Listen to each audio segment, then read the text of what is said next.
स्वामी समर्थ सारामृत अध्याय 6. श्री गणेशाय नमः. धरुनी शिशूचा हात अक्षर पंडित लिहवीत, तैसे हे स्वामी चरित्र सारामृत. स्वामी समर्थ वदविती मागील अध्यायाच्या अंती. चोळप्पा विनवती स्वामी प्रती, कृपा करुणी मजवरती. बडोद्याशी चलावे भाषण ऐसे ऐकुनी, समर्थ बोलती हासोनी. मल्हाररावाची या मनी, आम्हाविषयी भाव नसे. म्हणून या तयात नगरात, आम्हा जाणे नव्हे उचित. अक्कलकोट नगरात आम्हा राहणे आवडे. ऐसा यत्न व्यर्थ गेला, तात्या मनी चिंतावला. आपण आलो ज्या कार्याला, ते न याय सिद्धीसी. परी पहावा यत्न करुनी, ऐसा विचार केला मनी. मग काय केले तात्यानी, अनुष्ठान आरंभिले. भक्ती नाही अंतरी, दांभिक साधना ते करी. तया ते स्वामी नरहरी, प्रसन्न कैसे होतील. मग तात्यांनी काय केले, सप्ताहासी ब्राह्मण बैसविले. गुरुचरित्र आरंभिले, व्हावयासी स्वामी कृपा. परी तयाच्या वाड्यात कधी न गेले समर्थ. तात्या झाला व्याग्रचिंत, काही उपाय सुचेना. आता जाऊनी बडोद्याशी, काय सांगावे राजयासी. आणि सकळ जनांसी, तोंड कैसे दाखवावे. ऐसा उपाय करून न होती स्वामी प्रसन्न. आता एक युक्ती योजून, न्यावे पळवून यतींशी. असो कोण एक दिवशी, साधोनी योग्य समयाशी. मेन्यात घालून स्वामींशी, तात्यासाहेब निघाले. कडप गावाचा मार्ग धरिला, अर्धमार्गी मेना आला. अंतरसाक्षी समर्थाला, गोष्ट विन्वित झाली. मेन्यातून उतरले, मागुती अक्कलकोटी आले. ऐसे बहुत वेळा घडले, हाही उपाय खुटला. मग पुढे राजवाड्यात जाऊन या राहिले समर्थ. तेव्हा उपाय खुंटीत, टेकिले हात तात्यांनी. मग अपयशा ते घेऊनी, बडोद्याशी आले परतुनी. समर्थ कृपा भक्ती वाचोनी, अन्य उपाय न होये. परी मल्हारराव नृपती, प्रयत्न आरंभिती पुढती. सर्व त्रासी विचारिती, कोण जातो स्वामींकडे. तेव्हा मराठ उमराव, यशवंत त्याचे नाव. कृपा कार्याची धरुनी हाव, आपण पुढे जाहला. तो येऊनी अक्कलकोटाशी, घेतली समर्थांची भेटी. वस्त्रे अलंकार सुवर्ण दाटी, स्वामी पुढे ठेविती. ती पाहुनी समर्थाला, तेव्हा अनिवार्य क्रोध आला. यशवंत पाहुनी डोळा, काय तेव्हा बोलले. अरे बेडी आणूनी सत्वर, ठोकायाच्या चरणी. ऐसे त्रिवार मोठ्यांनी, समर्थाने क्रोध बोलले. क्रोध मुद्रा पाहुनी, यशवंतराव भ्याला मनी. पळाले तोंडचे पाणी, लटलटा कापू लागला. मग थोड्याच दिवशी आज्ञा आली यशवंताशी, सत्वर यावे बडोद्याशी.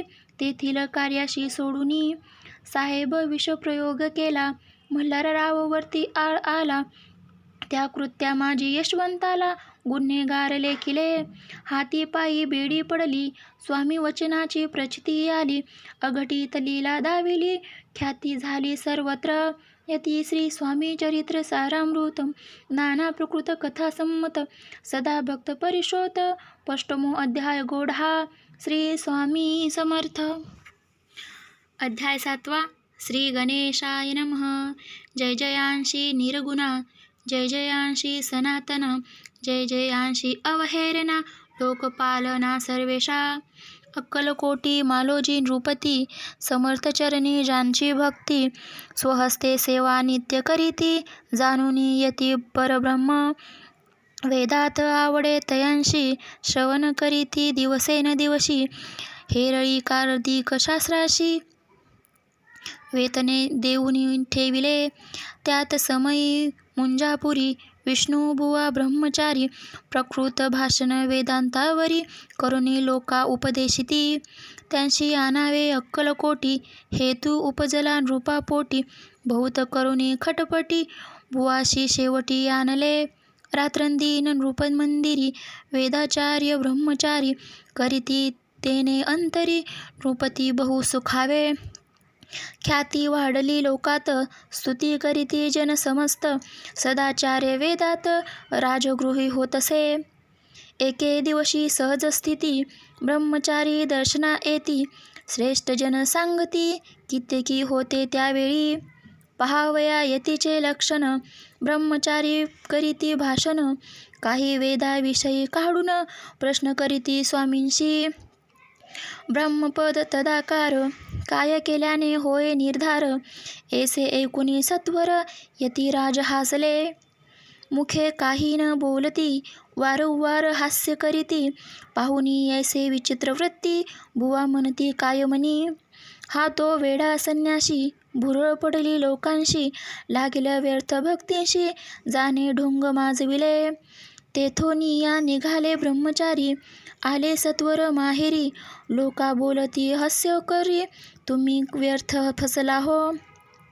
पाहुनी तुमचे अज्ञान यांचे वाढले ढोंग पूर्ण वेदशास्त्री ज्ञान याते काही असेना. ऐसे ब्रह्मचारी बोलती पातले आपुल्या स्वस्थानी विकुल्प पातल्या मनी स्वामींशी तुच्छ मानिते. नित्य नियमित सारून ब्रह्मचारी करीती शयन जवळ पारधी दोघे जण तेही निंदिस्त जाहले. निद्रा लागली भुवाशी लोटली या काही निधी एक स्वप्न तयांशी चमत्कारिक पडले. आपुलिया अंगावरी वृक्षिक एकाएकी चढले असंख्यात महाविषारी त्यातून एक दंश आपण करीत असे. ऐसे पाहुनी ब्रह्मचारी खडबडूनी उठले लवकरी बोबडी पडली वैखरी शब्द न एक बोलले. जवळी होते ते पारधी जागृत झाले तयांशी त्यांनी धरोनी बुवाशी सावध केले त्यावेळी. मग स्वामींचा वृत्तांत त्यांनी सांगितली समस्त म्हणती यात काय अर्थ ऐसे स्वप्न कै पडले. असो दुसऱ्याच दिवशी बुवा आले स्वामीशी पुसता मागील प्रश्नांशी खदखदा स्वामी हासले. मग काय बोलती यतीश्वर ब्रह्मपद तदाकार होण्याविषयी अंतरी तुझे जरी इच्छित असे तरी स्वामी देखुनी वृक्षांशी काय म्हणती भ्यालाशी जरी वृद्ध भय मनातोशी मग ब्रह्मपद जाणती कैसे. ब्रह्मपद तदाकार होणे हे नव्हते सोपे बोलणे याची लागती कष्ट करणे फुटता हात नयची. बुवा प्रति पडली खून धरली तत्काळ स्वामी चरण प्रेमाश्रूंनी भरले नयन कंठ आला सदादित तया समयापासूनी भक्ती जडली स्वामी चरणी. असहकार गेला पळूनी अहंकार गेला पळूनी ब्रह्मपदा योग्य झाला. यती श्री स्वामी चरित्र सारामृतम नाना प्रकृत कथा संमत सदा परिशोध भाविक भक्त. सप्तमो अध्याय गोढा. श्री स्वामी समर्थ. अध्याय 8. श्री गणेशाय नमः. जय जयांशी सुखाधाम जय जयांशी परब्रह्म जय जयांशी भक्तजना विश्रामा अनंतवेश अनंता. राजे निजाम सरकार त्यांचे पदरी दप्तदार राजे राय बहादूर शंकरराव नामक. 6 लक्षाची जहागिरी त्याप्रती सकल सुखे अनुकूल असती विपुल संपत्ती संतती काही कमवती असेना. परिपूर्ण कर्म अगाध तया लागला ब्रह्मसंबंध उपाय केले नाना विधी परिबाधा न सोडी. संबंध बाधा सोडून मोडून चैन न पडे रात्रंदिन गेले शरीर सुकून गोड न लागे अन्नपाणी. नावडे भोग विलास सुखभोग कैसा त्यास निद्रा नयेची रात्रंदिवस चित्तानले पोळले. केले कित्येक अनुष्ठान तैसेचे ब्राह्मण संतपूर्ण बहुसाल निधली दाने आरोग्य व्हावे म्हणूनी. विटले संसार सौख्यासी त्रासले या भव यात्रेशी कृष्णवर्ण आला शरीराशी रात्रंदिन चैन नसे. कोणालाही जावे शरण, मजवरी कृपा करीन कोण, सोडवीन व्याधीपासून ऐसा कोण समर्थ. मग केला एक विचार, प्रसिद्ध क्षेत्र श्री गगनापूर, तेथे जाऊन अहोरात्र दत्त सेवा करावी. सेवा केली बहुसाळ, ऐसे लोटले 3 मास, एके रात्री तयास स्वप्नी दृष्टांत जाहला. अक्कलकोटी जावे तुवा, तेथे करावी स्वामी सेवा, येती वचनी भाव धरावा, तेने व्यर्थीस जाई दूर. तरी ते तेथेच राहिले, आणखी अनुष्ठान आरंभिले, पुन्हा तयांशी स्वप्न पडले, अक्कलकोटी जावे त्वा. हे जाणूनी हितगोष्टी, मनासी विचारूनी शेवटी, त्वरित आले अक्कलकोटी, प्रिय पत्नी सहित. तया नगरीच्या नरनारी, कामधंदा करिता ती घरी, स्वामी चरित्र परस्परी, प्रेम भाव सांगती. कित्येक प्राप्त स्नान्यासी करुनी, पूजा द्रव्य घेऊनी, अर्पवया समर्थाचरणी, जाती अंती त्वरीने. यती श्री स्वामी चरित्र सारामृत, नाना प्रकृत कथा संमत, सदा परिशोध प्रेमळ भक्त. अष्टमो अध्याय गोड हा. श्री स्वामी समर्थ.